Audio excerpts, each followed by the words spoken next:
What's up, everybody? You are tuned into season 2 of the Elks Call presented by Shotgun Sports.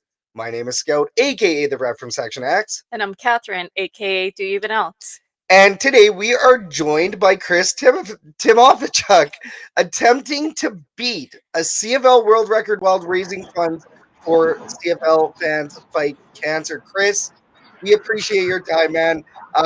You've got a lot of coverage for this Guinness World Record attempt.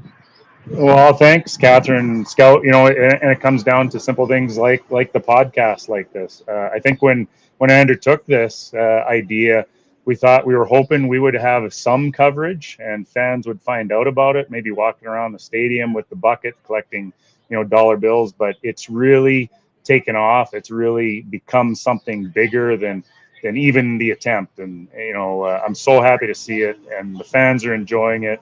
And there's lots of banter, and anytime you can get a good news story, especially in the CFL, take away from any negative stories, why not jump on it? Oh, especially here in Edmonton, it's cool to see how much your story is even resonating here with some of the negative chitter and chatter going on here. Yeah, definitely. We definitely need the good news, however it may come. Well, exactly. Well, and I mean, awesome seeing you at the tailgate as well. You were like a celebrity in the tailgate. Yeah, I wouldn't say celebrity, but I think people are starting to recognize what's on TV, and honestly, they just want to be a part of it, and I want them to be. I want this to be about all the CFL fans feeling that they can be a part of it too. We're gonna raise funds, whether the record happens or not. We're gonna have fun doing it, and it's been a blast to date, meeting all the different fans so far. Oh no, it's that's what it's all about. CFL family. We talk about that a lot on Twitter. And you are like this event here, what you're doing, this stretch of days, it's a feat, right? So it's cool to see you get the coverage. It's also cool to see you bring other people into it as well, right? So, including us. We're super stoked that you joined us today, Chris. Now, we're going to go ahead and dig into the show in just a moment, but first we'd like to thank everyone for tuning in, whether you're watching on our YouTube with your Shotgun Sports Network or Facebook, because apparently X we cannot anymore thanks to Elon Musk. We found out just before the show, so we'll see if we finally buy the blue check mark, but until then, you could be listening as well. You could be listening over at TuneIn, iHeartRadio, Edmonton Sports Talk, or wherever you get your podcast. While we're here, if you could hit the like, subscribe, or favorite button, we would greatly appreciate it. So today's lineup for another Stack Show is as follows. We're going to open up with the More You Didn't Know with Mr. Tymofichuk, where we talk about his life as a CFL fan, the world record attempt, and then, of course, CFL football. Got to talk some CFL. Next, we're going to dig into, after that, we're going to dig into Kathy's Herd Report, talking about the latest Edmonton Elks transactions and news. And yeah, we got a lot of news. Following that, we're going to give you an Edmonton Sports update, and then we're going to cap the show with the fan forum, where we discuss hot topics surrounding the Elks, the CFL, and the sports world as a whole. So be sure to blow up the Herd chat so you can get your comments and questions on the show. Let's kick it off with the More You Didn't Know, brought to you by the Winnipeg Criminal. Catch the flight with Mike and Joe every week, talking all things Jets and Bombers on Shotgun Sports Network. What's up? All right, guys. So in this segment, we're going to talk to Chris about a number of topics in the CFL realm. Again, if you have any questions, comments, go to the next chat and put them on here. Let's do it. Chris, your social media handle is Xpegger, obviously in reference to your roots with Winnipeg. Tell us about how you became a sports fan and why Winnipeg is so special to you. Yeah, no, that's exactly what it was. When Twitter first started, wanted to come up with something unique. I had moved out to Ottawa, but my roots are still in Winnipeg.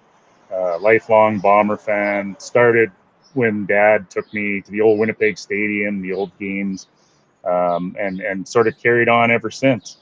And then moving to Ottawa, of course, the Renegades didn't exist at the time. The Redblacks didn't exist yet either. So we didn't have any CFL there. So of course I'd be driving to Toronto or Montreal just to catch a Bomber game. And that's what sort of grew the interest in the league itself, rather than just cheering for a team. You start to get to know some fan bases and the differences. And the CFL is different, where we may not like each other's teams, and we certainly banter about it, but we like each other's fans. Like, we all get along. You call it the CFL family, right? In general, we all cheer for a Canadian league. It's ours. It's no one else's. That's what we love about it.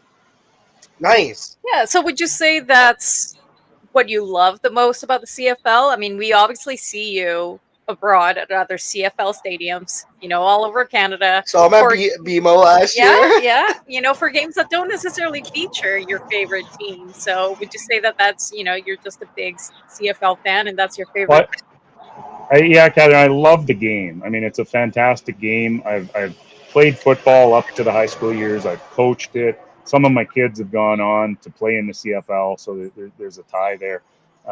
But in the last little while, it really is the fans that you interact with that make going to a Toronto Montreal game, where there is no interest in either team, yet you can still enjoy the game. You go to an Edmonton BC game, and you just enjoy the actual outcome. Look at the first 6 weeks in our league this year, right? The games that have been played, the entertainment factor. I mean, Edmonton aside, okay, well, we have sympathy there as non-Edmonton fans, and I think you hear that from other fans, including even in Calgary, they're feeling, a little bit sorry.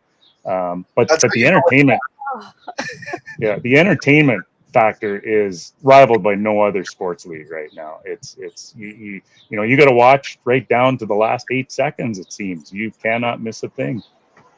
Definitely. I mean, this season so far has been quite intense, and that's just even talking beyond the Edmonton Elks and their crazy streak that they have going on right now. But we have seen some of the other games, and they're just as exciting. It's been a good season so far. I agree, and being a Bomber fan, I mean, it didn't start well for us either, right?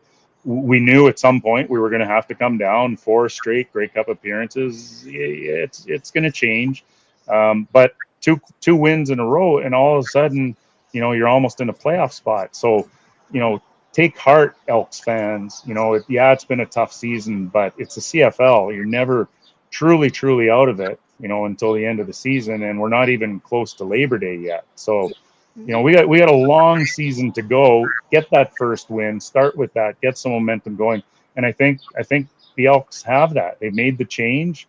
The chatter is out there. People are talking about the team, right, and about the changes. And I think the whole league is very interested to see what happens this week in Ottawa. See how the team does. No, and it's cool that you talk about that, because we definitely wanted to know your thoughts on Edmonton's situation. Now, I guess maybe even digging into it a little bit further, what did you think of the news about Chris Jones and him being released from the team? Like, what do you have any more thoughts on their situation? Do you think they've already hit rock bottom? Like, yeah, from a business perspective, I was a little surprised. With the cap on the coaching.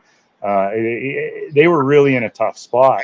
But after the last game and talking to some of the fans that I was sitting around, the passion they were showing, and the fact that they got up and left and walked out of Commonwealth Stadium, as soon as that final whistle went, they weren't sticking around to talk or anything.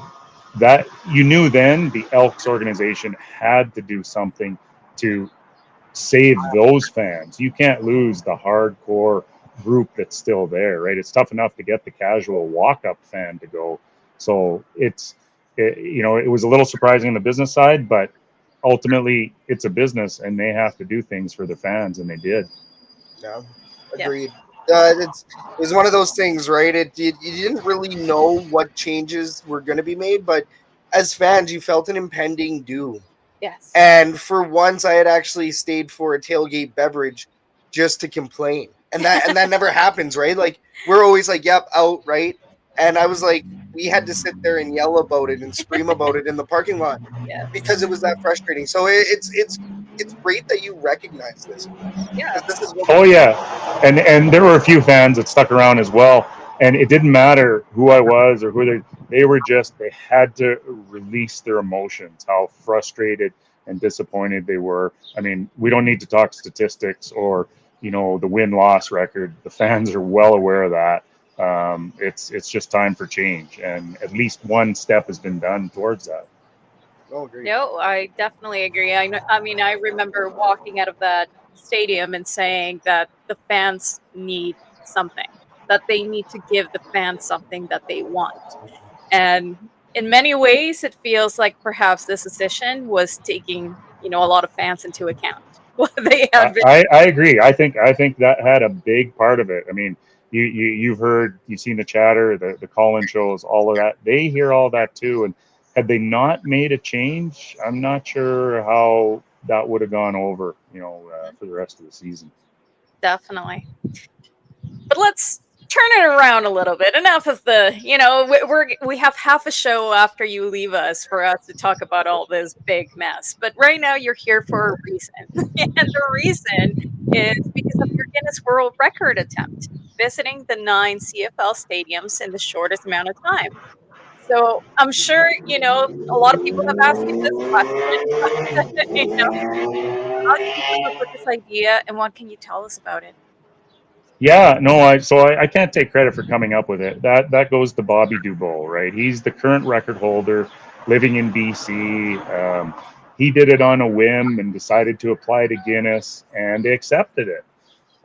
So he managed to do it and got it in the books, and the media picked up on it a little bit towards the end, and we enjoyed sort of where's Bobby at each game. And then I thought about it, my love of travel, love of the CFL. I thought that's a really cool thing to do. So when the league sent out the schedule in January, February timeframe, started looking around at different weeks to see what would work, what would be possible. And the first few weeks, it didn't pan out. And then I saw a couple weeks in July, and I said, hey, this could work. Now, it took me probably a week or so to review that schedule to make sure I was not missing a game. Have I overlooked something? No, everything's good. And then thought, okay, you got to do the logistics, you got to do the traveling. Can I work it through the week? Where am I going to stay? Can I get tickets? All of these things over time. And once that kind of came together, then I said, okay, I'm going to do this. I don't want to announce it too early because I don't necessarily want anyone else to do it. But it came out, and I decided, you know what, I'm part of the CFL Fans Fighting Cancer. Let's see if we can raise a couple dollars on the way. Maybe we can get $20 or something, and do it like that. So that's the beginning. That's how it started. And it's certainly gone anything beyond my imagination to this point. And we're only a weekend in, 3 games in.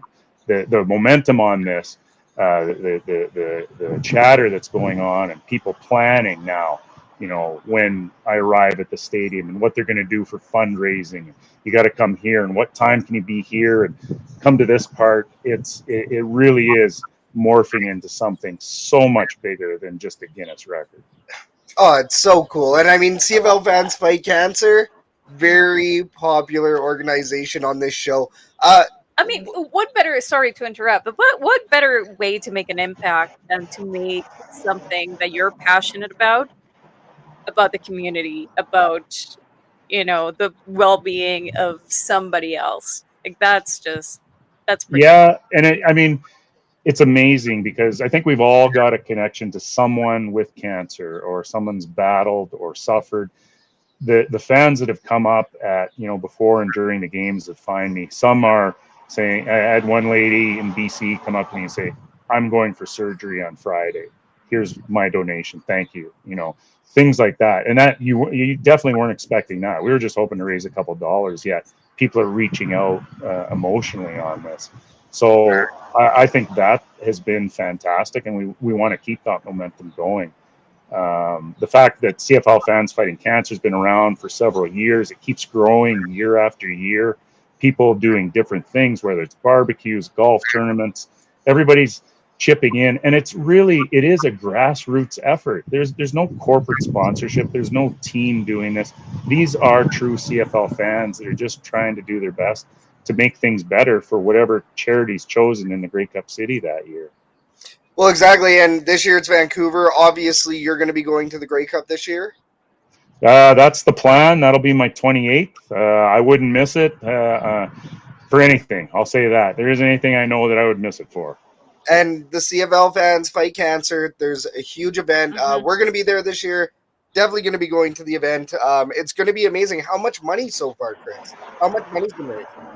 So last year when the Hamilton team did it, they raised over $40,000 total, which was by far and away the highest amount any group's ever raised. So kudos to them.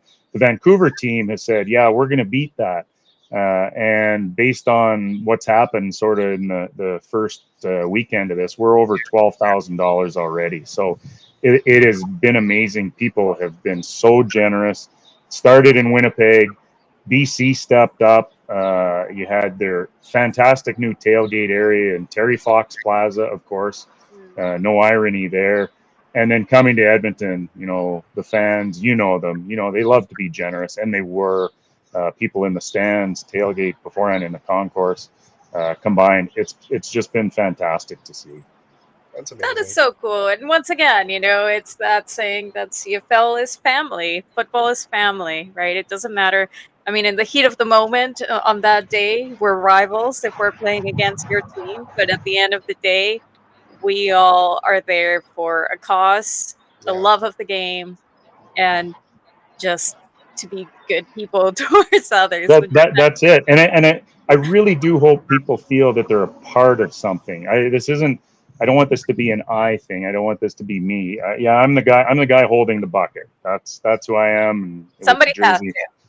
Right. And maybe it gives some focus and awareness that people that didn't know about it, and there's probably lots of CFL fans that didn't know about the Fans Fighting Cancer group, that this may grow it for future years, way beyond sort of this 2-week period. So that's what we really want. And at the same time, if we're having fun playing a Where's Waldo, Where's Chris in the stands, what game, and we manage to get the record, then that's great. That's a lot of fun. But there's no monetary prize for this. There's nothing other than a certificate one day that says we did this. But there is a lasting legacy. We're hoping that this money carries on and makes the world better in whatever way it can. Exactly. And really, this is, bringing the entire organization, the entire CFL together, and I mean, obviously the league itself, by becoming part of something like this, they're taking steps towards making the league a lot better. Like, I think that is a really cool piece that they're really adopting to have improvements in the league. What do you think the CFL could do a little bit more? Is there, what are your thoughts on the league? Yeah, so the CFL has sort of stepped back. I think they're always a little skeptical of these kind of things, right? They don't want to tag their name to it because they don't know how it's going to play out. The media, however, has jumped on, and TSN, I mean, other than sort of letting them know where I'm going to be, they've come up with whatever graphics. I started getting the messages saying, hey, are you a pilot now, or you got your own plane you're flying? I had no idea what they were talking about at the time, but I think it's fun, and maybe even some of the younger fans can start following along as well. So yeah, Catherine, to your point, I think it's hopefully a good, fun news story for people. The CFL has had some negative stories when we're talking about Sean Lemon, we're talking about Chad Kelly. These are not the stories we want to be at the forefront of our league. So this is something I hope that they can also jump on. Hey, we've got 2 weeks to go, 6 more games. There's lots of room on the bandwagon. We'll take them. Oh, totally, exactly. I mean, this is one of those fun stories everybody can get behind. Once again, I think we have even the QR codes to donate to CFL Fans Fight Cancer. Yeah, we'll make sure to add those on our descriptions in our posts. Yeah, totally. Yeah, we'll try to maybe proactively get some content up. We'll see, but yeah, I mean, whatever we can do to promote this as well. Like we said, it's great. You were sitting at 6:30 Chad's booth. We were supposed to go deliver smoke sliders, finagle some airtime in. Oh, they found a better story. They found the person they should have. Is Chris, right, with this event. So really cool, man. We really hope you nail it. Now let's get to some fun questions about the CFL. Who are your teams going to the Cup? Who do you think is going to the Grey Cup? That's a tough question right now. I'll bet if you asked that 2 weeks ago, you get a completely different answer. I think this week is actually going to be really critical to determine that. The game, Winnipeg, Saskatchewan, right? This early in the season normally doesn't mean anything. But with Saskatchewan coming off its first loss, Winnipeg sort of on a roll, getting some confidence, going into Regina. And if Winnipeg wins that, all of a sudden now Labor Day becomes that much bigger. So that's sort of the back end. Calgary, you never know, right? They seem to be doing okay. They never really rise up, but they're right there. And like we said earlier, with Edmonton, if they get their first win, get on a roll, they're never that far out. But I really do think in the West, it's BC. They've shown flashes of brilliance, and they've had some struggles as well. But if they get their stuff together for the rest of the year, I think the path to Grey Cup goes through Vancouver in the West Final, let alone in the Grey Cup. And then the East is a whole different ball of wax. You got Montreal, this juggernaut, right? And I think having their first loss will actually do them better. They'll reset and know that, okay, this isn't going to be an undefeated season. We got to work hard the entire time. They're the class of the East. Toronto has bounced back. The whole Chad Kelly situation could change things down the road. So they're never count them out. And Ottawa, where I'm living now, season seat holder in the Redblacks, they've had some frustrating years too. They can relate to the Elks season, but they seem to have found their guy in Drew Brown, and some speedy receivers, and the offense seems to be clicking. So I think it'll be a Montreal-Ottawa Eastern final. Hamilton, they're in a tough spot. I do think they're going to get their first win this weekend. But they got a long way to go, and I just hope the window hasn't closed on their chance to get off the Grey Cup slide. It's never fun. I don't want to see them go 29 years. Trust me, that is a not fun period. Yeah, I feel like we're kind of going that way. So let's not talk about that. I like that Ottawa. I like that Ottawa Montreal East final prediction. That's what you said, right? It was Ottawa. Montreal. Yeah. That's what I think it'll be. And right now, I would say Montreal is probably going to repeat going to the Grey Cup against BC, which I think would be a fantastic matchup. At this time, that's U.S. Scout. That'd be my prediction. I couldn't imagine. I mean, going to a Grey Cup. I know that there's been those situations. I personally have never been part of them. This is going to be my first Grey Cup that I've ever been to. So, but this is exciting. Having BC as a finalist, maybe in the Grey Cup in BC, like that's going to be. It could be wild, right? Well, and then there's another thing too with like your ticket is like it's a stock. Right. So it's a stock to find out, did I waste my money? Could I have waited until the last possible second to get a $20 Grey Cup ticket? Or is it truly worth its value because the host city, the host team is there? So in the host city. Suddenly you could make a pretty profit if you decide not to go. It's funny. And people do, right? We know the Rider fans, they're passionate. They buy the tickets up on the premise that their team's going to be in the Grey Cup. And the moment it's not, there's tickets galore available for sale. Oh, exactly. That's so true. So what would you say your favorite CFL stadium is? I guess it depends on what you describe as favorite. My favorite is Ottawa for the reason that it's probably the most social, fun stadium in the league. I think some of the older franchises, they have their fan bases that go for the game. They're passionate football fans. That's what they're there for. Where Ottawa is so young, and the ownership there has turned it into the place to be on game day. So you have your core group of hardcore football fans. They're there for the Redblacks. but more so, you've got casual fans that don't want the FOMO. They don't want to miss out. They want to be part of the party, the fun, and the concourse there. Everybody's in a social mood. They're having fun. They're dressing up in their plaid or their cowboy, whatever. And it really is a social atmosphere. Unlike, there are pockets in every other stadium that you get that social aspect, but not quite as much as Ottawa. And that may change over time as they get more established. But right now, it's such a new team. The Senators have struggled for years, so people have shied away from that.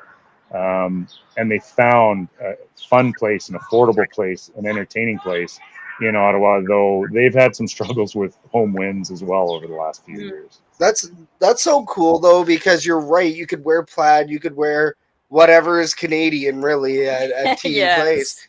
And it's acceptable. And it's so funny because we go for the game. The first 3 hours before the game, that's our tailgate, that's our social. But then we go sit down, even when there's people kind of around us. Like, we cheer with our fans and we chant with our fans. But we're there for the game. I'm there locked in. I got to see what the plays are. We're dissecting plays. Like, it's all football in those ones. So that's cool. I want to go to Ottawa. At the same time, I feel like the Edmonton Elks want to be in that exact same position. Yes, right. exactly That's where what they they're trying. want to be. They want to start bringing in the newer crowd, Yeah. the younger crowd, the crowd that doesn't necessarily have a lot of involvement in football as of yet, but they could, right? Bring in a new generation of football fans. Unfortunately, I think for us to get to that point, we need a few wins under our belt to get a little bit more attention from the media, from word of mouth, that they have to come in and that this is where the party is, right? I mean, you see it with the Edmonton Oilers here. Yep. Every single game day is a massive party all around the city. So I can't wait until the Edmonton Elks can say the same thing as Ottawa, that's the party spot on game day. And they're on their way. You talked about winning. Obviously, yeah, that brings the fans out. But the tailgate experience that Edmonton has set up, and the organization has bought into that.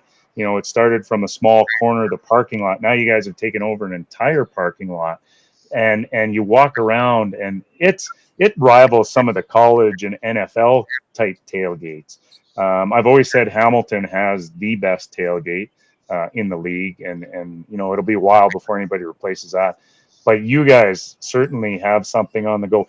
Ottawa doesn't have that. They have a very, very small tailgate of dedicated 20 solid hardcore fans that set up in a park, a 25-minute walk away from TD Place. Good on them. But it doesn't create that atmosphere. So you're right. That may be the reason that Ottawa has that social aspect, because there's no other place for it. There isn't a tailgate. So yeah, if you guys can carry what you have in the tailgate inside the stadium at some point, then it's going to be a good time. Well, and that's as long as fans have a reason to celebrate after the game as well. I think, like we said, right, winning cures everything. But even in Ottawa, right, like you said, they had a rough go getting home wins as well, especially over the last couple of years. It's cool to see them rebound that, but even just getting to that baseline as an organization as far as performance and competitiveness. As long as you just get to a baseline where you're getting home wins at least. For sure. Money in the bank, right? And I think it's also nice that they don't necessarily have the competition of other very successful franchises, such as the Edmonton Oilers. Ottawa Senators, right? They're tanking a little bit. So I can see that people that really love sports, they really want to get something that perhaps is not, the Senators. Yeah, sure enough. Now, Chris, outside of Winnipeg, would you say that you would be an Ottawa Redblacks fan, or what? Who else would you be cheering for? I would, and I tell the fans there, and they kind of accept me. I still wear the Bomber jersey to all the Redblacks games, and they're the new people that are there. They're like, well, who's that guy? Like, don't worry, that's just Chris. He's fine. He does his own thing. We just let him do it. He's harmless. It is, yeah, absolutely. But yeah, if Winnipeg's not in town, then I'm one of the loudest fans for the Redblacks for sure. And they've got a great fan base going there too. And like I said, the games are a lot of fun. Oh, it's so cool. No, it's I can only imagine. Like, I mean, I've done that with my favorite NHL team and stuff, but it's a little bit different when you're a season ticket holder. You're putting your money into that organization, right? It's way different. So it's cool what you're doing out there. It's also cool what you're doing across the CFL once again, across these 9 stadiums. We're going to let you go here right away, Chris, but where can we find you and where can people donate online? No, I appreciate that. I got to get some sleep before we head out for the next weekend, so that's good. They can certainly follow me on Twitter, on X, at xpager. We'll try and keep that up to date. They can also go to childhoodcancerresearch.org/fundraising/CFL-FFC. It's a mouthful, but you can pretty much Google it very quickly. It'll come up. The Michael Cuccione Foundation in Vancouver is the cancer research center that is going to benefit this year from all of the fundraising. So we certainly appreciate everybody that's donated or plans to donate. This is a collective effort. It's been so wonderful to see such a positive thing from so many people from across basically Western Canada at this point. Eastern Canada, we will make our first trip this weekend, so we're expecting a lot from you as well. Awesome, man. No, we'll definitely be watching, especially on TSN as well, where they have your graphic. We'll keep up. No, for sure. We'll let you get some rest, but thanks again for joining us, Chris. We'll make sure we watch your journey here. Good luck on the rest of it, on the mission, and we hope you have an awesome night, man. Yeah, safe. I appreciate it, guys. Thanks very much, and enjoy the upcoming chat about Chris Jones. I'll be listening intently. Perfect, man. No, for sure. Definitely appreciate it once again. Have an awesome one, man. Have a good night. Thanks. Cheers. Oh, there you go. And that was Chris Tymofichuk. Mm-hmm. Shout out to Chris for joining us. The Y does screw you up a little bit on the name. It's so funny. We talked about it before the show. Also, a big shout out to everyone for watching or listening right now. You're tuned in to the Elks Call with the Elks Herd on Shotgun Sports Network.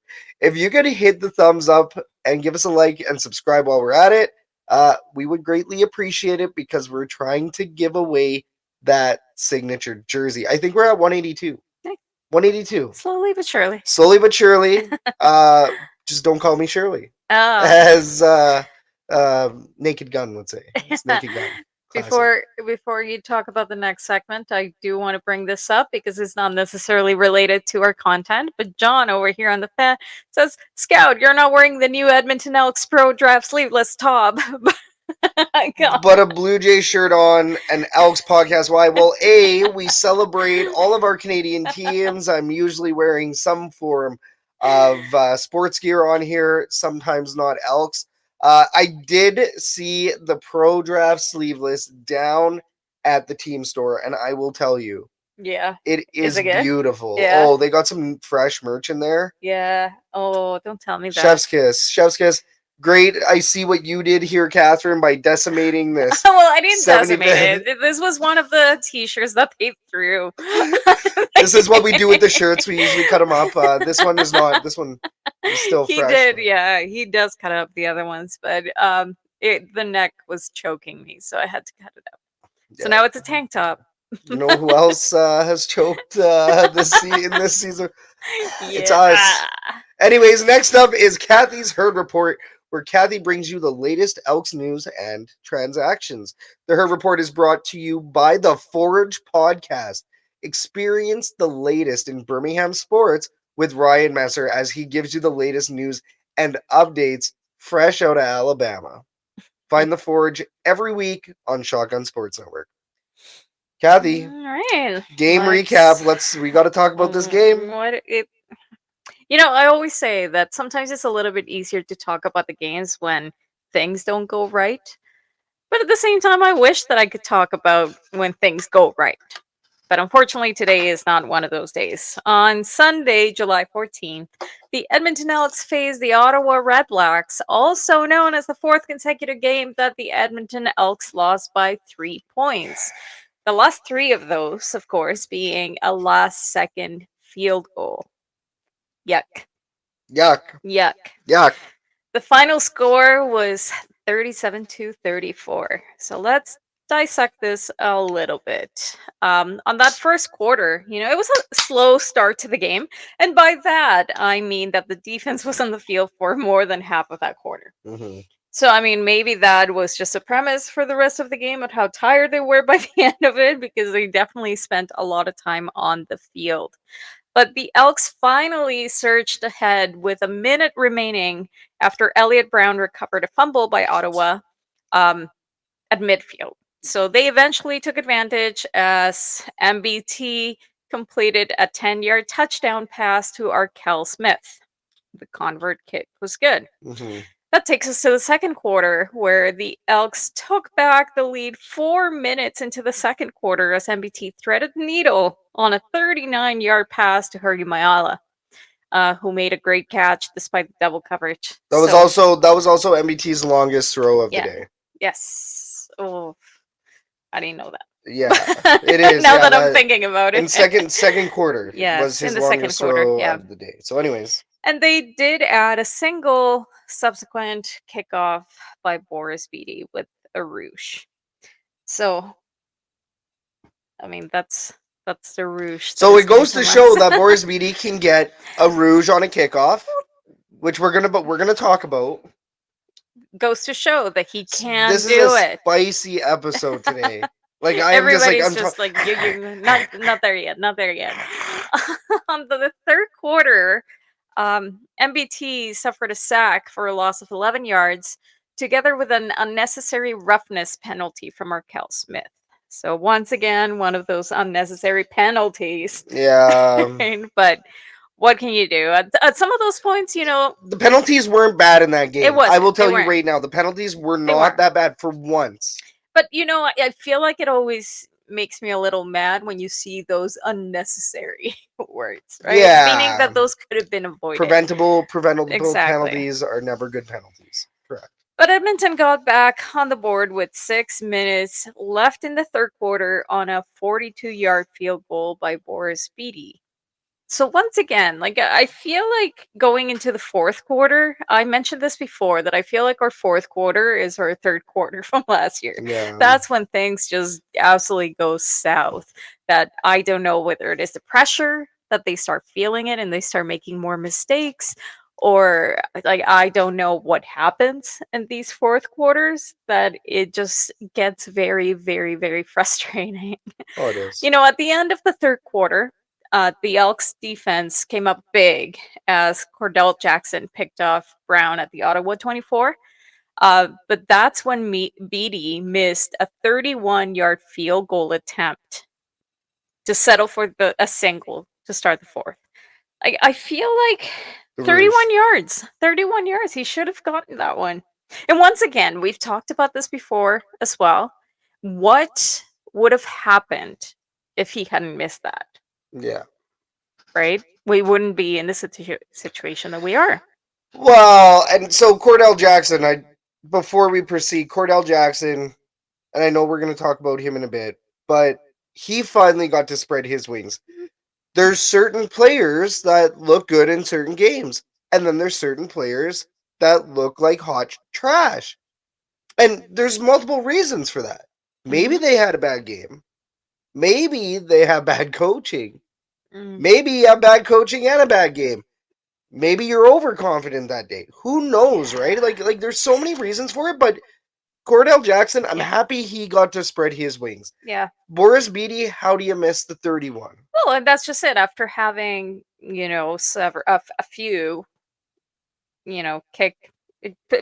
successful kicks, then how do you go ahead and miss that one? And again, it's very critical timing, right? Yeah. Like, why do you miss it at such a critical time? And of course, this was now, bear with me, because this is now the start where MBT seems to just lose it. And we've seen this before too, that on the fourth quarter, I don't know if he's just once again feeling the pressure. It is, and I think O-line. he just, the O-line crumbles. He feels the pressure, and things just seem to go down on that end as well, because he had 2 consecutive sacks, one which had MBT fumbling the ball, but thankfully he recovered it. But, after that, the Elks showed renewed signs of life and capped off a very long drive with a 4-yard touchdown by backup QB Dakota Prukop, Prukop. 5 short yardage uh, quarterback. But this was right after yet another MBT sack and a first down play after a roughing the passer penalty for Ottawa. Which And saved us on that one. yeah, I do talk about that after, how sometimes, those penalties on the Ottawa side really, really helped us in certain situations. But they added the 2-point convert by Gittens Jr. to make it a 31-27 with just under 6 minutes to play. But hey, there was another sack after that. Yeah. So that was like what, his third or fourth? So the defense, the O line was just crumbling. The O line was just absolutely crumbling when he was on the field, and I mean, understandably, maybe they're tired, but at the same time, there are certain things. Once again, critical moments that when you are in those last 6 minutes of the game with a lead, very, very small lead, you don't let that happen. Dakota Prukov, however, he rushed in for another touchdown with 11 seconds left to tie the game. But the Redblacks responded with a 29-yard completion from Drew Brown, to newcomer Khalil Pimpleton, which set up Lewis Ward's game-winning 38-yard field goal with 8 seconds left in the game to give Ottawa the 37-34 win over Edmonton. Okay, so here's the thing, right? Yeah, exactly. We left 8 seconds on the clock, and they were able to get that play, get the field goal, and call it good. So the fact that we left 8 seconds left and we allowed them to play with 8 seconds, that's the problem, right? It's clock management. Bad clock management. Oh, it's garbage. Oh, my cat is eating me. Ow. But yes, I feel like, now I talk about the bad. Yeah. Because we've done the recap of the game and, we just went over the highlights. And of course, that bad. One of them is definitely bad time management. Why are you leaving 8 seconds on the clock? Well, and if you take a look at the situation, right? If you take a look at it, they were struggling to get the ball in. They went down to a third down scenario. They made it happen, right? There wasn't a whole ton of clock, but there's plays that you can run in the first and second down. There's plays that you can run to run out the clock. Yes. That's where your clock management is. Yes. And I mean, you've said it before, even when it comes to seconds can be a long time in football. Yeah. Right. So another thing that is bad. I mean, Drew Brown is a newcomer too. He's not by no means a fantastic quarterback, but the Elks gave him the opportunity to just absolutely shine. The pass defense did not stop them at all, and he ended up going for 480 yards on 26 attempts out of 38. Yeah, that stat right there, 480. The Edmonton Elks almost let Drew Brown, a relatively new quarterback to the CFL. Really got to watch my mouth here because I'm salty about this game, and I know that we have lots of reasons to look forward, but this was another winnable game that the Edmonton Elks have somehow lost in same but different fashion. That's the problem with this stuff. Well, it's we've said it, right? They find new ways every time. It's new ways. Like, oh, well, how are we going to see them screwed up this time? Is it going to be like a crazy set of penalties, 5 penalties in a row, just to completely shut us out of the game? Like that's I think that's still on the bingo board. Yep. That Niles Morgan one there against BC. Sure, that's a part of the game. It happens. Unfortunately, it was brutal, but you have like 3 or 4 or 5 penalties all in a row just to give the other team complete control of the field, touchdown or field goal win. Like at this point now you're trying to figure out it's how else can you lose this? How else can you lose a game? And when you think that you can't think of any other ways, they prove us wrong. And we'll talk about that particular instance here very quickly. But before that, I mean, other things that, in our opinion, went bad in this game is, of course, bad zone coverages.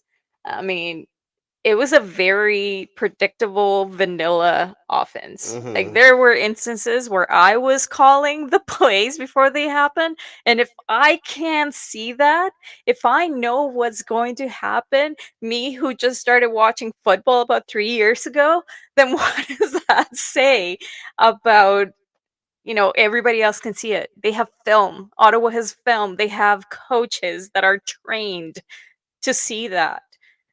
So that's, in my opinion, completely unacceptable. Like, I shouldn't be the one to say that that's going to happen. That's just very predictable offense, and that is just, they need to definitely do something with that. Yeah, no, way too predictable. I mean, it's if you can predict it, the defense can definitely predict it. So therefore, the other team is going to be able to see this coming. The playbook hasn't really been. It could use a few installs. Let's put it that way. And it's funny. I used to hear the term installs a lot when it came to other coaches here in Edmonton. Have not heard the term installs very often when it comes to Chris Jones V2 here. So, yeah, and then of course we did, like you said here, we did get lucky penalties. Oh, yes. I mean, if it hadn't been for some of those calls, like the one that you mentioned before, as well as a pass interference call on a third down gamble on the, I believe it was on the third or the fourth. That was the fourth quarter. It was that pass interference right at the end, right absolutely at the end. That set up that 1 yard touchdown plunge by Prukop. That it led to the tie of the game, 8 seconds left. Yeah, so if it hadn't been for that pass interference call in favor of the Edmonton Elks, I don't think we would have even seen that result, like being so close to it. So we shouldn't be, the results that we have shouldn't depend on the mistakes of the other team. No. Right? So that's definitely another thing. And of course, now let's talk about those last 8 seconds of the game. Boris Beatty, seriously, what is up? He misses a field goal earlier on in the game, and now he has had a bad attempt at a squib that ends up tumbling the ball out of bounds. That, of course, brings the opposing team down to the 50th, and that's what allows them to, of course, win the game. And I mean, a lot of people were saying, why didn't it go down the middle?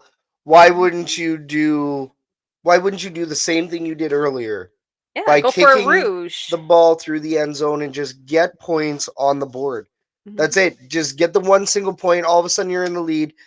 Sure, it moves them up to the 40. But at least you're not playing from the 50. Meanwhile, we set them up to the 50, I want to say we set them up at the 50. So it's like they were one play away. They got the one play. And how many times did you see Drew Brown just cut the ball right up the middle, pass it up over the heads, directly down the middle, and then they sweep zone out. coverage. They were doing zone coverage, but they were doing bad zone coverage. Yeah. People were completely open multiple times, and it was the exact same play multiple times, and the Edmonton Elks was not adjusting. They were not making adjustments. Well, and we did see the media talk about it afterwards on X and everywhere else. Like the secondary was brutal in that game as a whole. The secondary was not that great. Like you said here, right? What do you do when your best player and the entire team is a punter? Jake Julian has actually been fantastic. Yes. Jake Julian has been really, really good.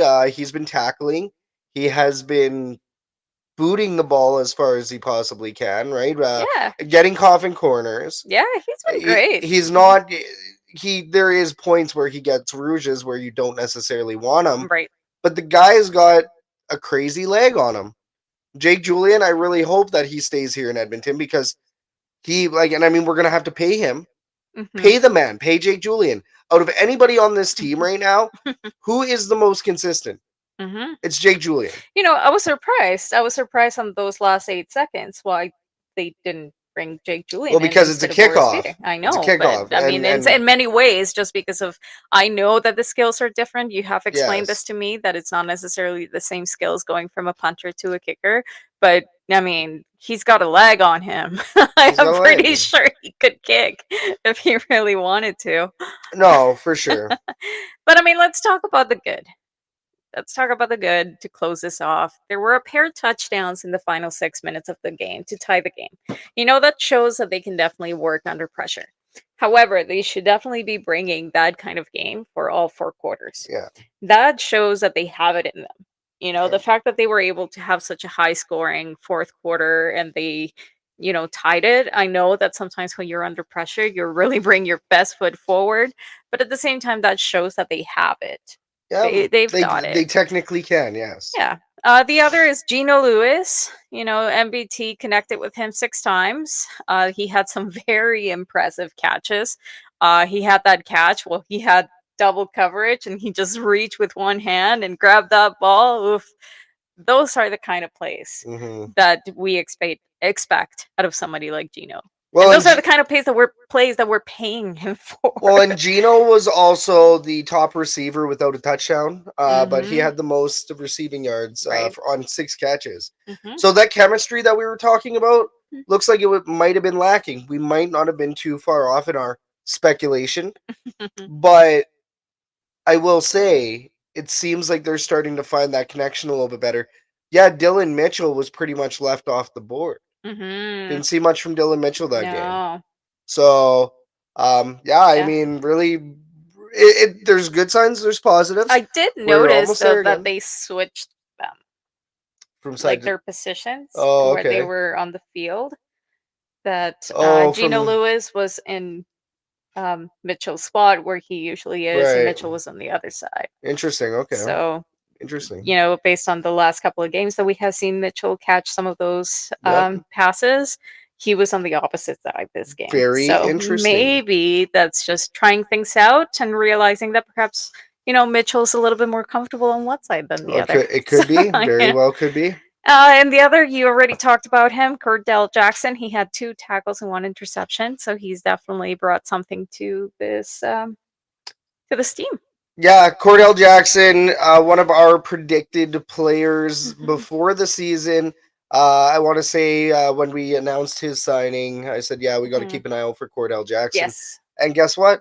Cordell Jackson had himself a good game. So awesome for him. Really hope that he continues forward. Now, D-line, we have to remember in this game too, D-line had like 0 pressure.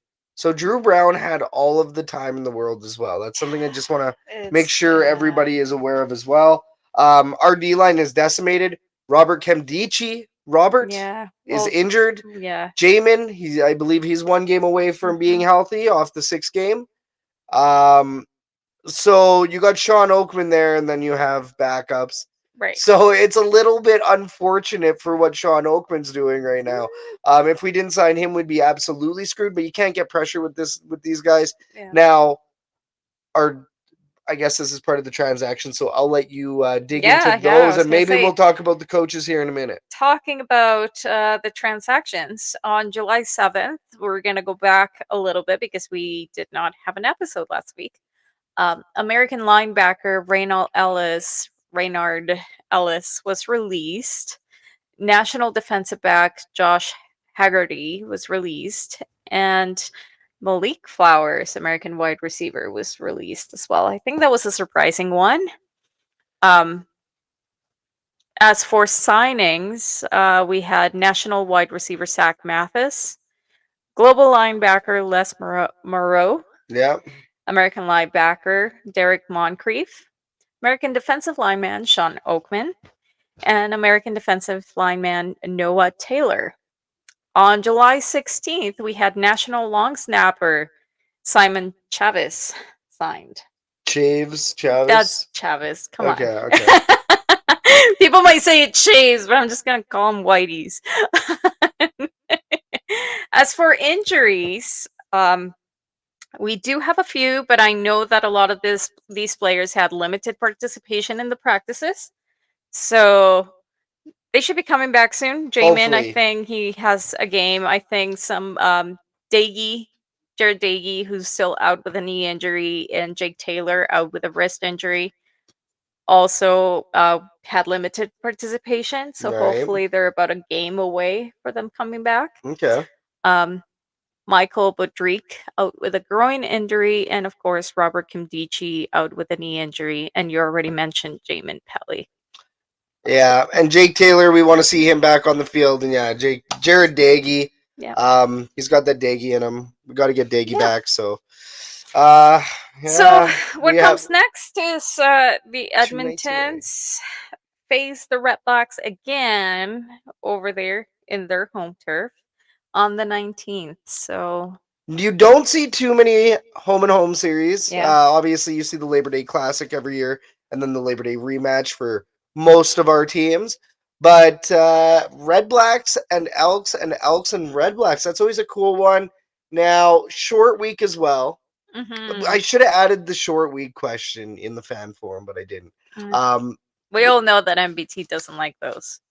Yeah, no, exactly. That's why I wanted to bring it up. We know he doesn't like those, but I mean, I guess they got to work with a certain schedule. Exactly. As for Elks news, oh, we got big Elks news. Yeah, I wouldn't say it's breaking, but I would say it's still pretty big. Ladies and gentlemen, Chris Jones has been released by the Edmonton Elks as of 2 days ago. And as of yesterday, Armando Sewell has joined the Edmonton Elks as a defensive lineman. Now, we're probably wondering here, what's going on with Chris Jones? Who is in his spots? Well, we got Jay Jack promoted to interim head coach. Jarius Jackson is now the interim head coach for the Edmonton Elks. As well, G. Roy Simon, he is now the interim general manager of the Edmonton Elks. Wild. Yeah. Wild. And we will definitely talk about this in our fan forum. So we got to talk about it in the fan forum.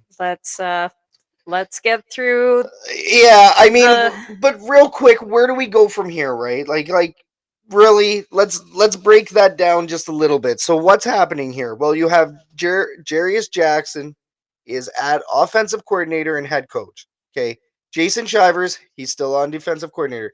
Armando Sewell now at defensive line coach. Apparently, there's something personal going on with Nate O'Neill. Wish everybody that was with the organization the best, which is Chris Jones, and Nate O'Neill. Mm-hmm. But as far as any other changes, don't see many coming right now. There may be a head coach that comes in if this isn't working with Jarius Jackson. So that, or you know what, maybe they even go ahead and just ride it out for the year. Now, new ownership. There's a couple pieces to this Chris Jones release that we should talk about. The new ownership, whoever the prospective ownership is, who we are hearing is one singular person. Everybody has the same information right now. One singular owner, which is important. We don't know who it is yet. But they signed off on this, as well as the board of directors. They said, yeah, let Chris Jones go. Rick Lawlisher, interim president right now, interim president and CEO, he's the one that came up with the idea. He said himself that this was his idea. This is what he was doing. So, you know, you take a look at the fans. You take a look at everything that happened with this last game. People don't want to talk about it. We're going to have an article up on shotgunsportsnetwork.ca. Yeah. But people don't want to really talk about it that much anymore. It was a brutal game. It's a dark X. It's a big old dark spot on a tarnish on, once again, the legacy of the Double E. Painful, because we shouldn't be going through this. Yeah. We shouldn't be going through this, right? So I think we are going to talk about this a little bit more in the fan forum, which is right around the corner. So I would say let's close the page on this one. Let's open it up on the Edmonton Sports Update. Oh, we got an opening first. Oh.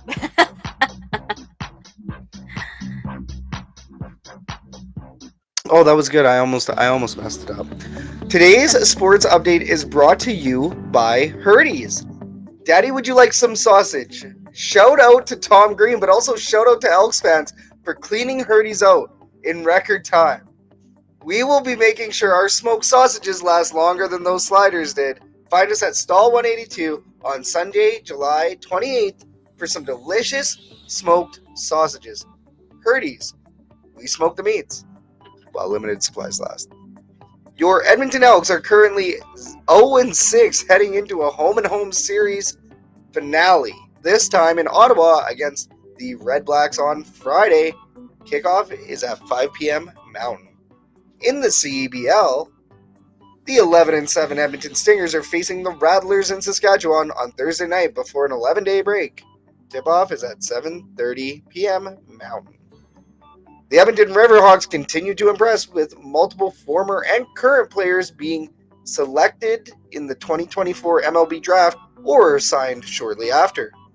Catch the Baseball and Body Slams game this Sunday at an earlier start time of 10:30 a.m., which will be a great fun-filled day featuring Friends of the Herd, Love Pro Wrestling. Be sure to catch Riverhawks and Stingers games live on Edmonton Sports Talk if you can't make it to the game in person. And for more on the Edmonton sports scene, check out our weekly articles on shotgunsportsnetwork.ca. We're the Elks Herd. You're up to date. And then we got some affiliates to talk about.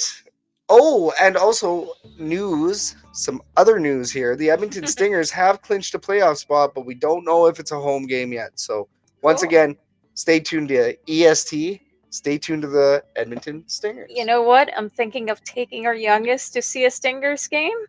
I hope it's a home game. Why can't I go too? Maybe. Why can't we all go? Maybe. What the heck? So guys, let's move right along to our affiliates here. Before we get into family argument, no, I'm just kidding. We want to thank everybody for supporting our network by shopping with our affiliated links, which can be found in the description below.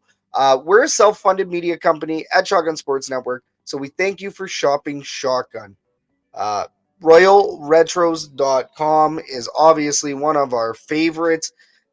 They have the coolest jerseys. They also have the celebratory Team Canada IFAF jerseys, the U20 jerseys that they wore.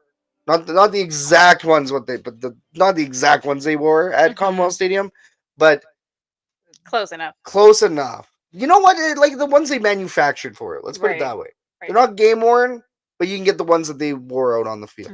So, guys, Shotgun Sports, all caps, no spaces, 10% off over at royalretros.com. Get in on it. You got to get it. Fanatics is another one of our affiliates as well. So if you ever want to buy anything off of Fanatics, make sure you use our links. Hook us up with the hit, guys. 5 months of lather deodorant, though. Let's talk about that. That's the real deal. I don't even. It's 5 months. I still got 2 bars of deodorant. That's the only deodorant I use.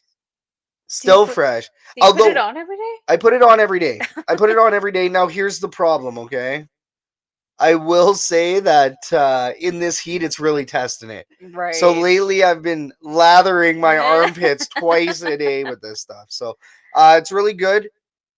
It survived in the forest. Yeah, I guess. We will. Yeah. We got to get it. Got to get it. Got to get some more. Shotgun Sports 20, all caps, no spaces. Never been a soap guy, but smell damn good. With lather, 20% off over at lather. Shotgun Sports 20, all caps, no spaces. We also have some more partners jumping on board with Shotgun Sports Network. So I think we have some pretty exciting ones potentially for next episode. We'll keep you posted, but we're trying to save you guys money however we can.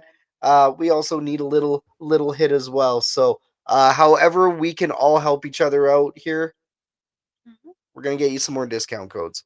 Also, if you'd like to sponsor any of our segments, shoot us a message on our socials or via email at admin@shotgunsportsnetwork.ca. Our viewership has been on the rise. Grow with Shotgun and get your brand noticed. Fan forum. Yeah. Let's open it up. Well, Well, before we get into the heavy stuff, let's look back in the chat here to see if we have any other questions.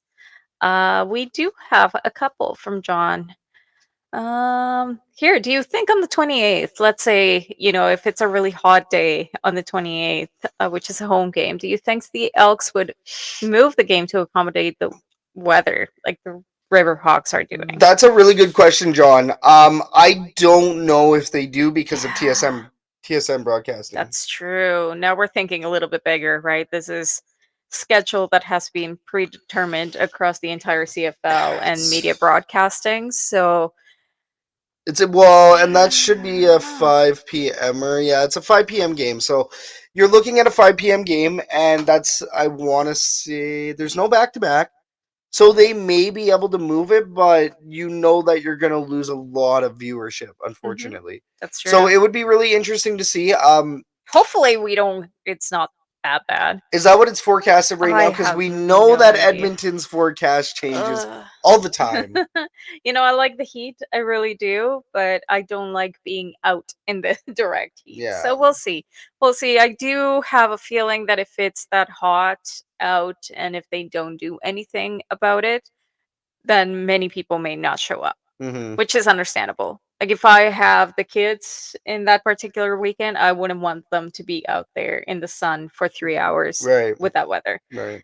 Which, that's understandable. So that they might take a hit on their audience if that's the case, but we'll see when we get there. So there's also a couple of other questions in regards to the situations that we have seen with either MBT, Ford, and Chris Jones. And we're about to talk.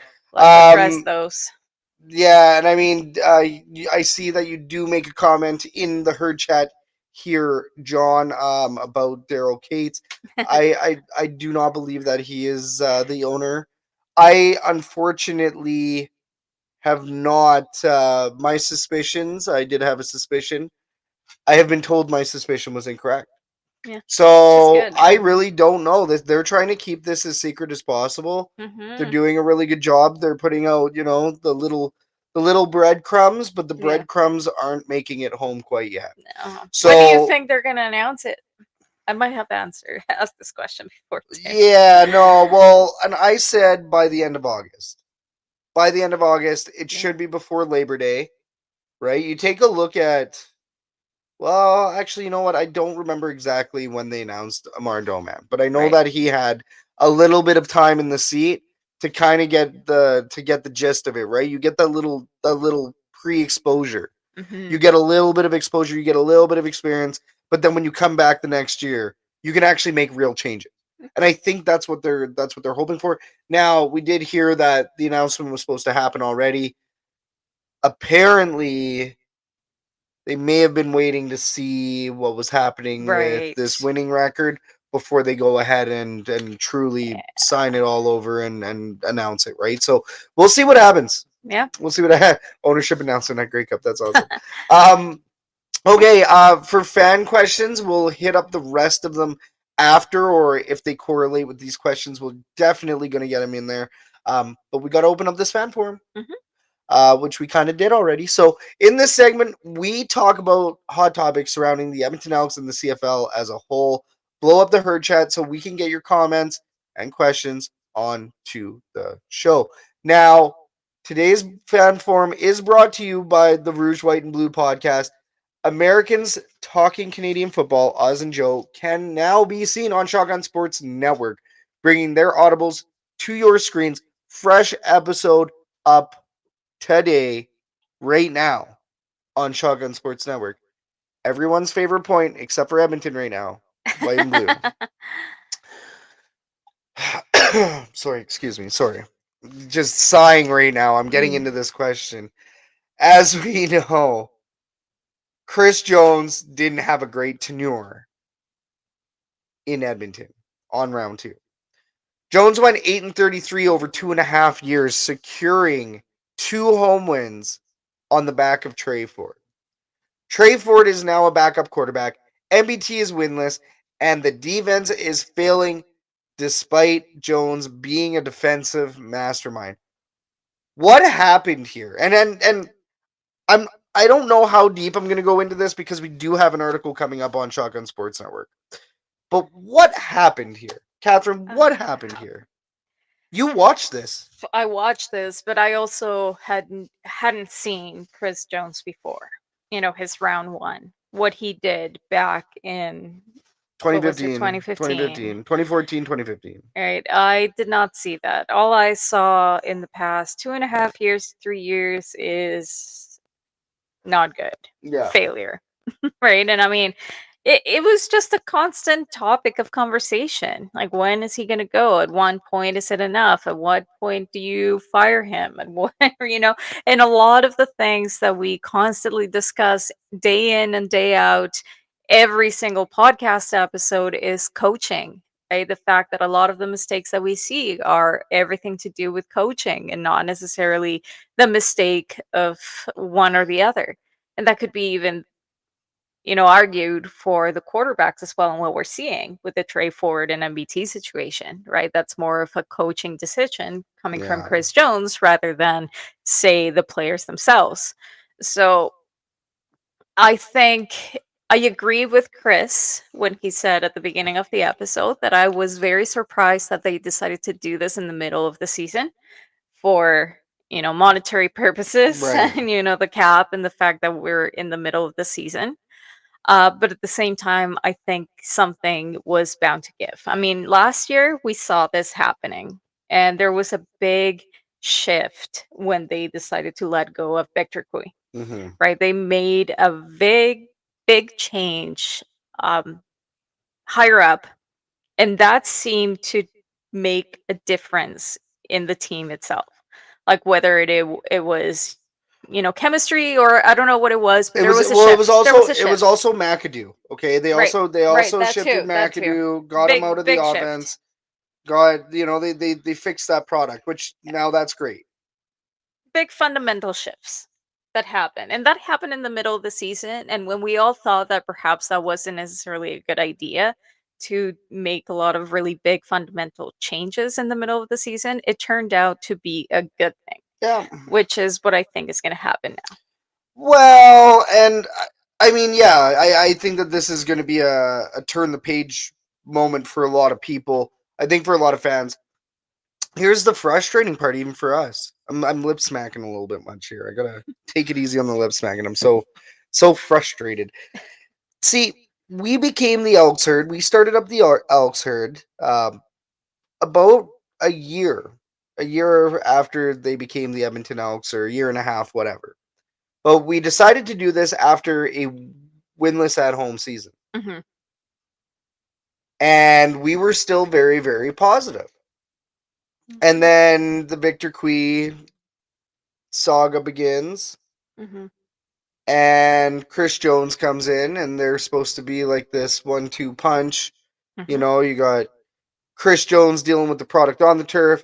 You got Victor Cui dealing with the product off the turf. And you advocated for that, at that point, knowing what you knew. Yeah. I said Chris Jones because Chris Jones had been asking and begging to come back to Edmonton, knowing fully well that they have a messed up scenario.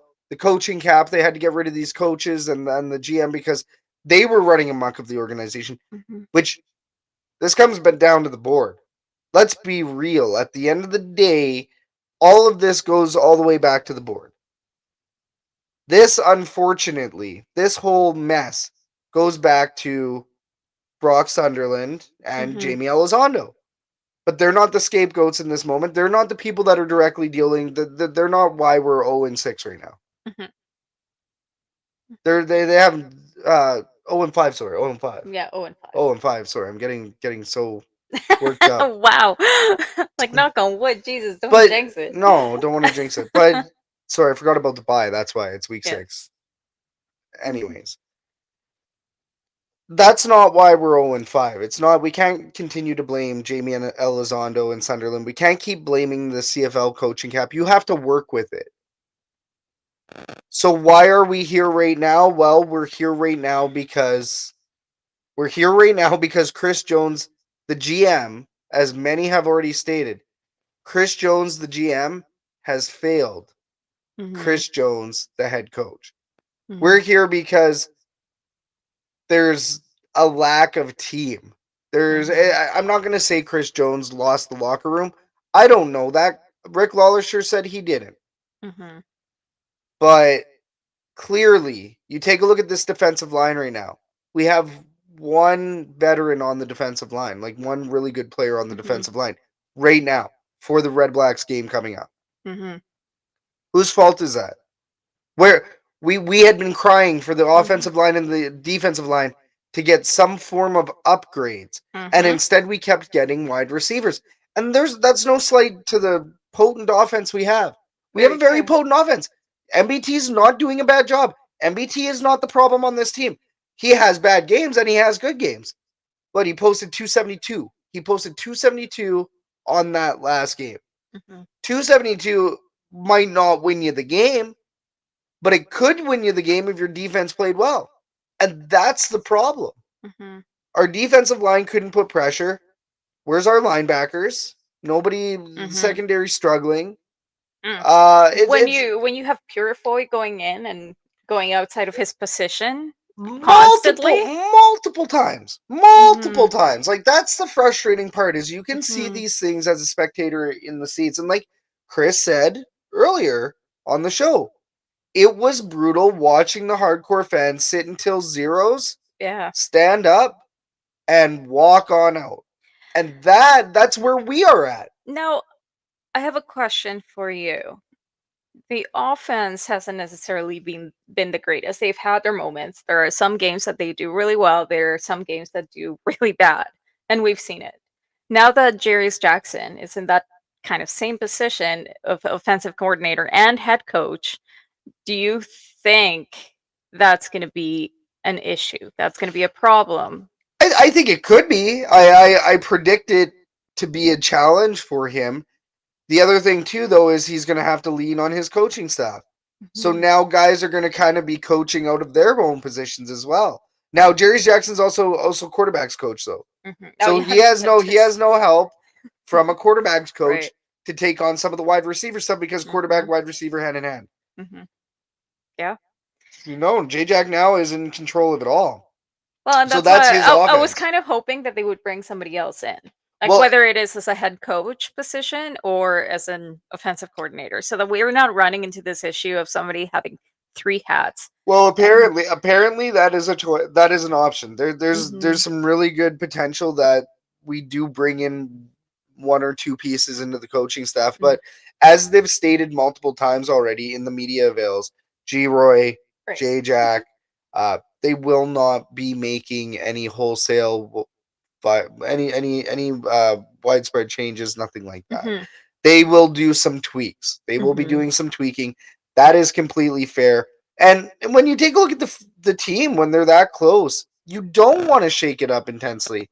But what I am worried about is now we're going against Ottawa in their den, and our defensive line is going to look similar. Our secondary is going to look like the phases that failed us in last game. They're going to have to somehow pull it out of their derrieres and make the magic happen. And football, it's any given Sunday, any given Friday. So we'll see what happens with this. But why are we here? Well, we're here because Chris Jones, the GM, is not good. Unfortunately, this was a failed experiment in Edmonton. He almost had something going on in Saskatchewan. Take a look at how much controversy there was behind that. He had a second team in the background in Saskatchewan, waiting to, as soon as guys went down, they were there the next day at practice. I mean, that still doesn't make you a good GM. No, but I'm saying that's why how he got through last time. Once you take away his tricks, once you take away the Chris Jones shady stuff, you start to see the reality. And we had to deal with the real. I will tell you right now, looking back at it, was he the best choice back in 2022? Yes. Yes, he was. Money-wise, because he was a GM and a head coach. But they signed him to 4 years. Yeah. Was it 3 or 4 years, right? Yeah. Yeah, they definitely should have made it like a 1-year contract. Well, even a 2-year contract, but he wasn't going to sign here for, I'm sure he has an agent or he negotiated himself, whatever. but he figured out how to get his money, and that's okay. We're all entitled to go get our money. We all got to take care of our chicken. We all got to take care of our bread. So I get it. We all got stuff to take care of. But at the same time, don't fleece a team on what you don't know. Yeah. Right? And I mean, there are a lot, you hear it a lot, right? That he was focusing so much on bringing new talent that he was completely ignoring some of that, talent that is already existing that could really be coaching some of the newcomers. Oh, And yeah. he got rid of that. There's a lot to say about his relationship with Tre Ford or whatever that may happen, right? So there's so much speculation as to, and not, it's a speculation and just criticism in the way that he was running things. But in a healthy For sure. organization, like, sure, you can have a quarterback controversy, okay? You can have, that's normal. That's okay. You can have quarterback controversy.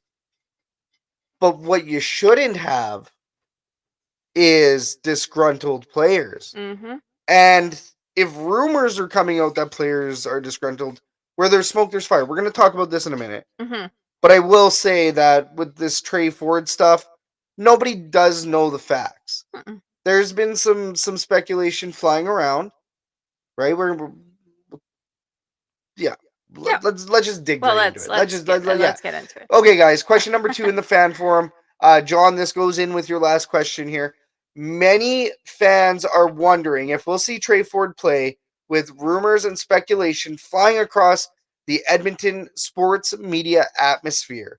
Should we still be concerned about Tre Ford, and do you think we will see him play this season? Yes, I think we will see him play this season. I think this goes kind of the comment I mentioned before, that I feel like we as an organization, and I say we because we're part of it as fans, something's gonna give, right? Something's gonna give to keep the fans happy so that they keep coming back. And in a way, I feel like Rick Lolisher's decision maybe also had something to do with listening to the complaints, which are plenty. Yeah, right. Including the we want Tre. No, but that's what I mean. The get rid of Chris Jones, right? Yeah, If it was his decision, it's really easy for you to make the assumption that he also was listening to what the fans were saying and took that into consideration when he made that decision. That being said, that also applies to all of those we want Tre Ford chants. Yeah. We are 0-5.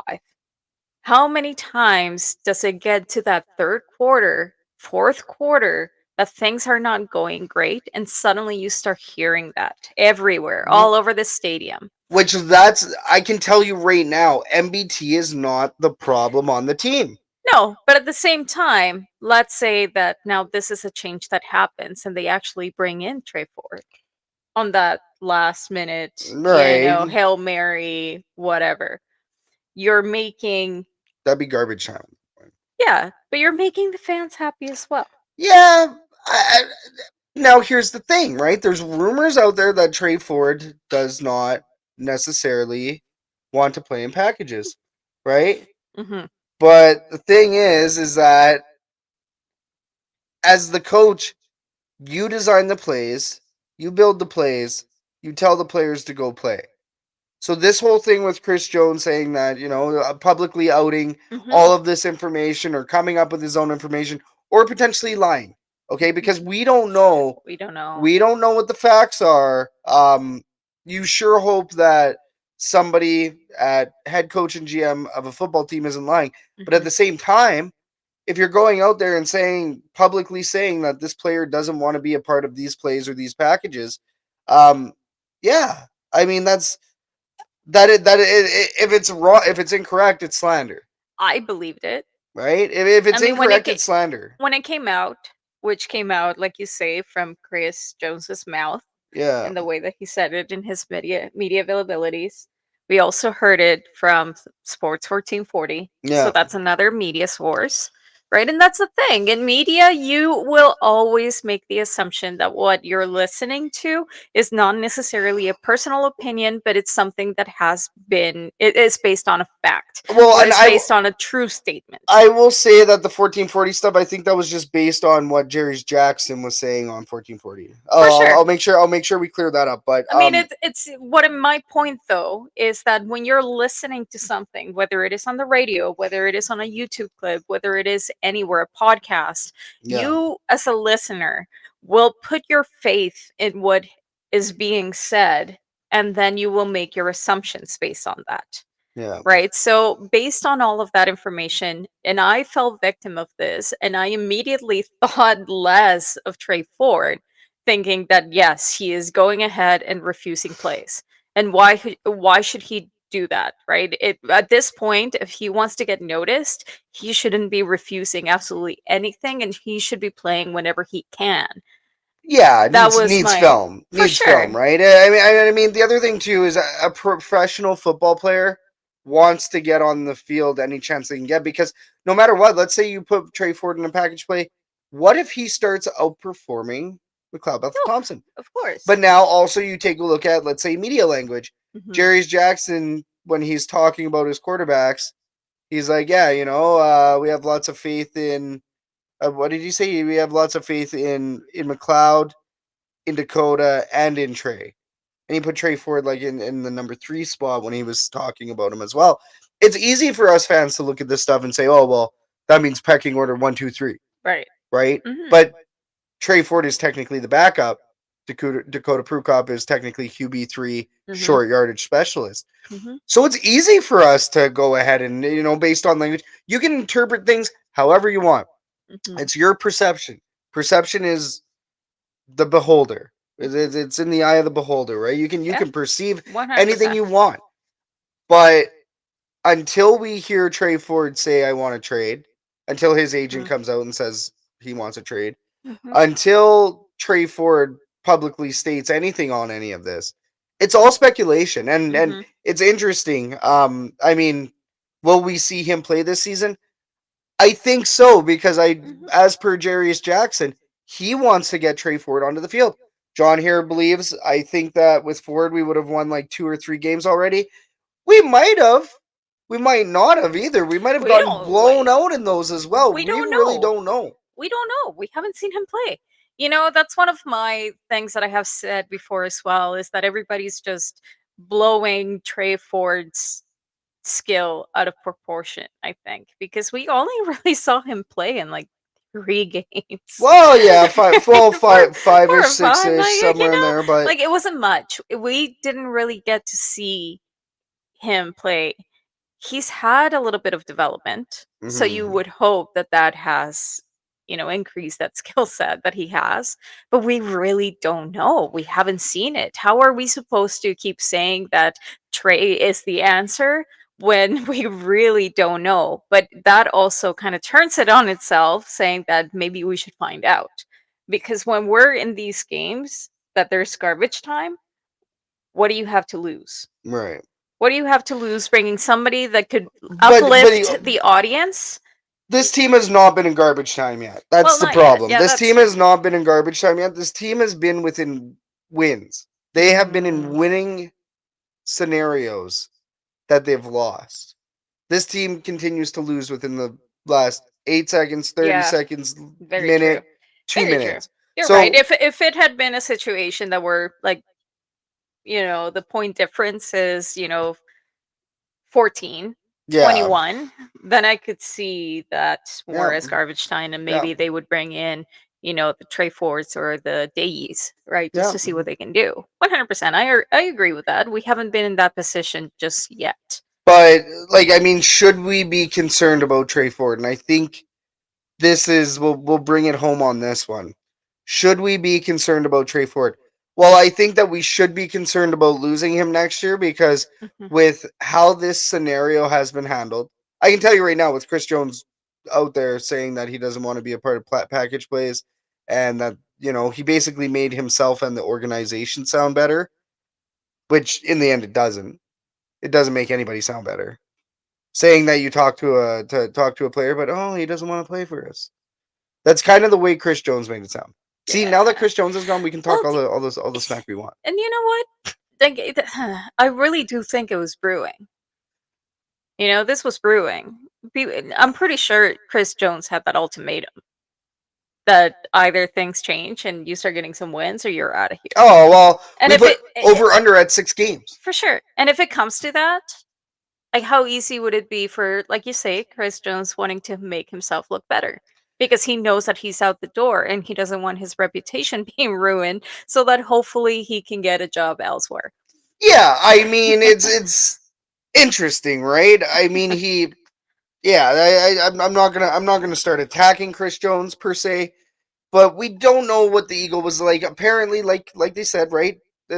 He did not lose the locker room. Mm-hmm. I unfortunately, I wish I had more information, and even if we did, we wouldn't disclose it, right? But as far as the locker room, there's certain things that are sacred, but it's one of those scenarios where you have a team that's that close. You're that close, and the hump is right there, and you can't seem to get over the hump. Well, at some point, you got to make a change. Mm-hmm. And Chris Jones, he may not have lost the locker room, but you are demoralizing these players, mm-hmm. making them go through this week in, week out, putting them in impossible scenarios, not being as attentive as you can be to certain details. Sorry, choking on my spit here, getting so worked up. But you take a look at these last 2 seasons, starting like this. Mm-hmm. You have to feel nothing but pain and agony for the players in that locker room for being put into this scenario. You take a look at Chris Jones wearing 3 hats. Clearly didn't work that well last year. Mm-hmm. Now he's wearing 2. Jason Shivers he's a decent defensive coach. What's missing for Shivers here as a defensive coordinator? Why isn't Shivers making the magic happen on defense? Right. We've seen good games. We've seen good defensive line. Frig, we even saw a good offensive line one game this year. Like, there's just no consistency. But there's zero consistency. Nobody clicks at the same time. Exactly. That all comes down to coaching. Nobody is clicking at the same time. No, like the team is just not clicking at the same time. Like, yeah, maybe MBT to some of these players, to Gino, depending on the game. Which I'll tell you right now, even on the offense, you don't want it to be consistently going to Gino every time, because he's going to be getting covered every time. Yeah, of course. So I mean, even though we know that even if he has double coverage, he can make it happen. Right. And hey, you know what? Now that we know MBT, we know that we're going to get 1 major overthrow a game and 1 major underthrow a game. Yeah, I can tell you that. Yep, that's consistent. MBT to a degree has been consistent, but then the O-line breaks down and he doesn't throw the ball off to the side. He's not chucking the ball away. Instead, he's holding on, or lets somebody come in, smack the ball right out of his arms, and he fumbles it. And sure, some of that is split decision making. Some of that is stuff we saw with Taylor Cornelius. Mm-hmm. What's that tell you, right? Once again, the O-line, an area that should have been improved, and it's no slight to the guys we have there right now.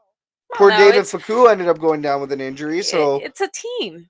It's a team. It's a team. It's a team effort. Like, if the O-line crumbles, then MVT crumbles. But the O-line, guess what? The O-line is getting better. They didn't look good in that last game. No, they're not consistent, because they have some games that they're okay. There's some games that they're just absolutely horrible. And it's the same thing with our D-line. There's sometimes that they're okay.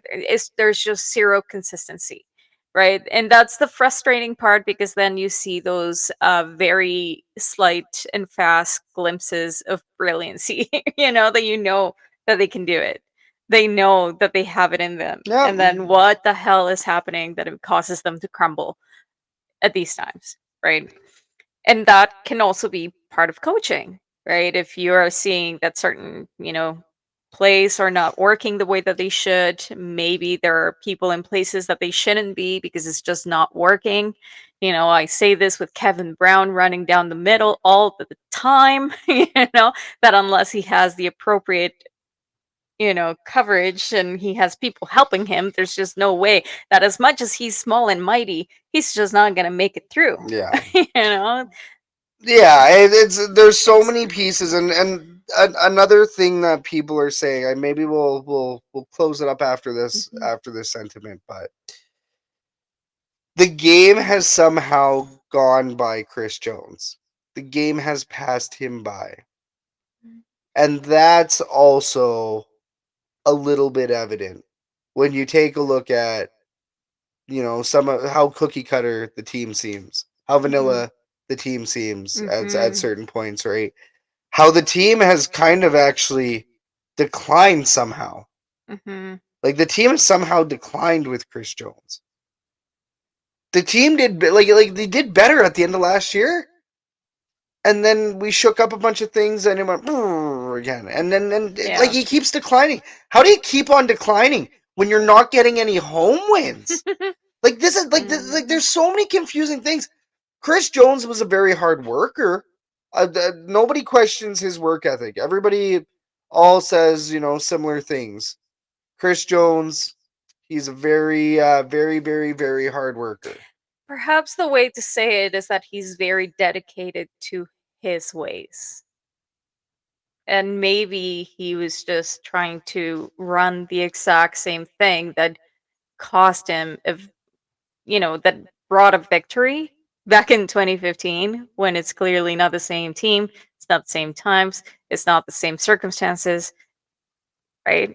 So if he's very committed to his ways and not necessarily open to reviewing that playbook, bringing in new installs, then that's allowing the Stephen McAdoo offense from 2015 to be dusted off and brought back to Commonwealth Stadium or picked out of the secret ceiling tile. So that maybe it was he was just trying to recreate 2015 a little too much. To the point of stubbornness and not wanting to deviate from that. But that's the thing, right? Like the game elevates, the game changes, the game as much as yes, there's still the same 4 plays renamed 50 different ways, whatever, right? Like we all know of that.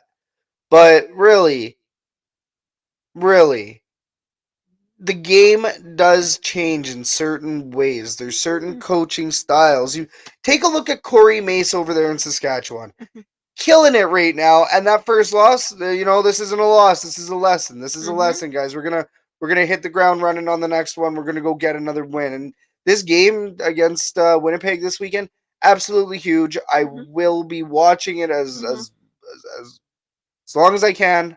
I will be watching that game, and it's gonna be wild. It's gonna be great to watch. Why? Because 2 competitive teams, but Corey Mace is doing something with his team. Mike O'Shea, he got his chance with the Bombers. He's been running with it. But at some point, your ways do not work anymore. And one day you have to be separated from your team. It's very, very rare that a team can maintain dominance for, over 20 years. The Alabama Crimson Tide with Nick Saban, the only reason why they were getting all of these championship teams and rings and everything else, well, people knew if you wanted to go be anybody in the NFL, go through Bama. And now that there's NIL deals and all this money flowing around and Nick Saban's no longer with the Alabama Crimson Tide, he's finally retired. Roll Tide, Ryan Messer in the herd chat. Who knows what's going to happen with Alabama now? Who knows what's going to happen in Tuscaloosa, Ryan Messer? Nobody knows, right? Yeah. But that's one of the very, very, very, very, very few scenarios.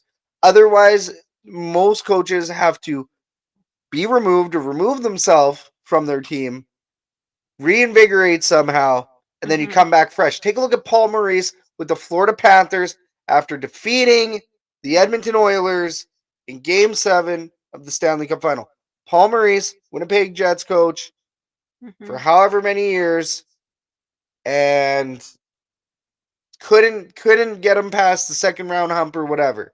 And he actually quit the job and said, "Yeah, I decided that I wanted to leave because I need to do better, and the team doesn't need me. The team needs somebody else other than me. I wish this team the best." And then, of course, in the Stanley Cup championship celebration there after the game, "Oh, I really wish that Winnipeg could get one of these too. I really wish that this was going to Winnipeg."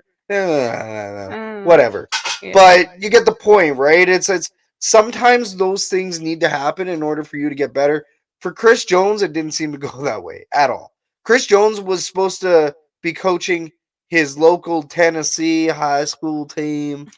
And well, that's what he'll probably have to do now. well, that's what he was supposed to do before he came up here. He ended up making a bunch of money, and the team spun tires. Mm-hmm. So, wish Chris the best. Chris will always be a Grey Cup champion here in Edmonton, 2015, as a head coach. Ed Hervey was a good GM those years. Ed Hervey did fantastic, brought in Michael Riley. Ed Hervey did the right moves to make the team better. This team has gotten McLeod Bethel Thompson better, which is better, but it's not gonna get you over the hump, unfortunately. You also need good coaching. You also need good chemistry. You also need a good defensive line. You need that defense to be way better. It's you need to move in better pieces. Yep. The offensive line needs to get better. You need to move in more better less pieces. Predictable, for sure. Yeah. And I mean, look, once again, right? Like Ryan Messer is saying here in the herd chat, his DeBoer is #1 in recruiting right now. So I mean, even in Alabama where things they could seem bleak, Alabama finds a way to continue the legacy, and the Crimson Tide, Roll Tide. Up here in Edmonton, we've lost our legacy. We're losing the legacy. This team needs to turn around. This team needs wins. Chris Jones leaving? Just you watch. Friday. Just you watch. This team all of a sudden has a crazy game on Friday. We get a win, and then we're coming back to Hamilton, Hamilton's coming here as well. We're coming back home to face Hamilton here at Commonwealth Stadium for the next home game. So, I mean, they can go on a streak. There is lots of hope right now. There's also lots of people, and this is something else. Something else I'm going to skip. Hurdy's final thought. This team might actually see more butts in the stands right now because Chris Jones is no longer head coach GM. Oh, I think we did have John mentioning that on the chat at some point. That we may or may not have a small crowd on the 28th, but it could be a big one when all the Chris Jones haters show up. Well, it sucks to see that he has haters, right? Like, I'm not going to sit here and hate the guy. I respect him for being a CFL champion here in Edmonton with the Edmonton Eskimos. But I'm also really upset. Like, me as a fan, I had to sit up that Sunday night angry. And I'm like, what did you do with our team? What did you do with the city's team? What did you do with our team? What did you do with our team? You're wrecking this. Fans no longer want to come to the stadium simply because the team is that bad. Because they're so sick of getting heartbroken. So we're right there. It's not on the players. We could probably use some more talent. There's gonna have to be some GM moves. I think there may be a move or two. I think that they will try to plug in maybe some vets or make some trades or whatever they can do, right? But the reality is that this team is close, very close. Chris Jones, wish him the best. Unfortunately, did not work round 2 here in Edmonton. And no, John, Edmonton's not going to fold. The new ownership group is going to pour some love into this team that it desperately needs. And I'm really excited to see who the new owner will be. I'm really excited to see the direction that this team goes once the owner actually steps in.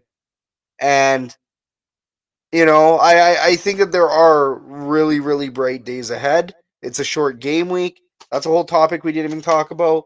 But lots to be excited about. I don't think that there's any reason for anybody to believe that that the sky is falling. 0-5, BC Lions did that, came back, won a Grey Cup. Grey Cup is not out of reach, ladies and gentlemen. But it will be interesting to see what happens for the remainder of the season. We will be here for it. And we're going to have some episodes for it as well. Let's go ahead and close. One last question. Sorry, one last question before we close it. John here in the herd chat. How many more chances will Chris Jones get in the CFL? Hard to say. Give him about a year or two. He may be a coordinator somewhere, but once you make it to GM point, you usually don't really want to do anything other than GM. He may be a head coach in a couple years, but I don't know. He's been a good coordinator in Toronto. He's been a good advisor or whatever role he's been in. He's been all right. With this one, he's gonna have to take a couple years off if he does want to come back. Most likely, like we talked about earlier, he may do a coaching stint in the in the South. Plot twist: the owner is Chris Jones pulling a Jerry Jones. All right, that Ryan Messer, you nailed it. That is one heck of a comment in the herd chat. Okay, guys, we're going to close up this fan forum, and that is all the time we have for today's show. We'd like to thank Chris Tymofichuk for joining us on the show. He is doing that Guinness World Record attempt. Make sure you watch CFL on TSN this weekend so you can see Chris's lovely face once again and see if he actually gets this record on time. If there's any rain delays or anything like that, he might miss it. He has an hour and a half to play with. So very exciting, guys. Make sure you tune in for that. We want to give him a shout out for joining us tonight. We also want to give you guys a shout out as well, you the viewer, for tuning into the show, whether you're watching on YouTube or Facebook or listening on TuneIn, iHeartRadio, Edmonton Sports Talk, or on your favorite podcatcher. Once again, my name is Scout, aka the Rep from Section X. And I'm Catherine, aka Do You Even Elks? We are the Elks Herd. This was the Elks Call. We'll see you on the next episode, hopefully with a win under our belts. Cheers, everybody. Have a good night.